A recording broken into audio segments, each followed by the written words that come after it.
যারা লংয়ে ড্রাইভ করে থাকে ভিডিওটা তাদের জন্য।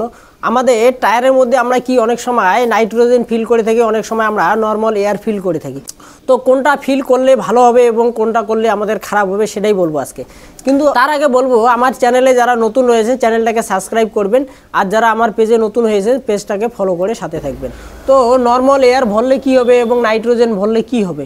তো নর্মাল এয়ারে কি হয়, অনেক সময় আমরা লংয়ে ড্রাইভ করে থাকি। লংয়ে ড্রাইভ করলে কি হয়, আমাদের রোডের ঘর্ষণের ক্ষেত্রে আমাদের কি হয়ে যায়, টায়ার কিন্তু আমাদের হিট হয়ে যায়। তো হিট হওয়ার কারণে কিন্তু আমাদের কি হয়, টায়ারে ক্ষয় বেশি হয়ে যায়।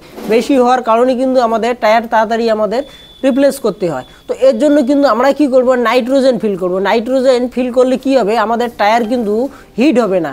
কারণটা হলো নাইট্রোজেন হলো আমাদের ঠান্ডা পদার্থ। সেটা কি হবে, নাইট্রোজেন যদি আমরা ফিল করে থাকি তাহলে কিন্তু আমাদের টায়ার ঠান্ডা থাকবে। তো ঠান্ডা থাকার কারণে কিন্তু আমাদের কি হবে, আমাদের টায়ারে ক্ষয় কম হবে। এর জন্য কিন্তু আমাদের টায়ারের লংজিভিটি বাড়বে। তো ভিডিও কেমন লাগলো কমেন্ট করে অবশ্যই জানাবেন। আর যারা পেজে আমার নতুন হয়ে পেজটাকে ফলো করে সাথে থাকবেন।